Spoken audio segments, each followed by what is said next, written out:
Hi friends, நான் காடை ஒரு கிலோ எடுத்திருக்கேன். இதுக்கு இஞ்சி பூண்டு சோம்பு எண்ணெயில் வதக்கி எடுத்து வச்சுருக்கேன். இப்போ வெங்காயம் தக்காளி எல்லாம் கட் பண்ணி வச்சுருக்கேன். இப்போ நம்ம ஆயில் சேர்த்துருக்கோம். அதில் சோம்பு, பட்டை, சின்ன வெங்காயம், தக்காளி, கருவேப்பிலை, இஞ்சி பூண்டு பேஸ்ட்டு சேர்த்துக்கலாம். இப்போ நல்லா மிக்ஸ் பண்ணிட்டு காடை சேர்த்துருக்கேன். காடை சேர்த்ததுக்கப்புறம் மஞ்சள் தூள் சேர்த்துருக்கேன்.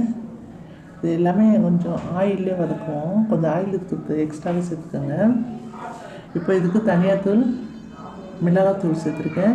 மிளகாத்தூளை கம்மி பண்ணிட்டு நம்ம கடைசியாக பெப்பர் சேர்த்துக்கலாம், நல்லாயிருக்கும் இந்த மழை சீசனுக்கு. நல்லா மிக்ஸ் பண்ணிக்கலாம். உங்களுக்கு தேவைக்கப்போ இந்த டயத்தில் சால்ட்டு சேர்த்துக்கோங்க. நல்லா தண்ணி சேர்த்து நான் அப்போ கொதிக்க வச்சுருக்கேன். இப்போ இதில் தேங்காய், சோம்பு, சின்ன வெங்காயம், கசகசா சேர்த்து மிக்ஸ் பண்ணிக்கலாம்.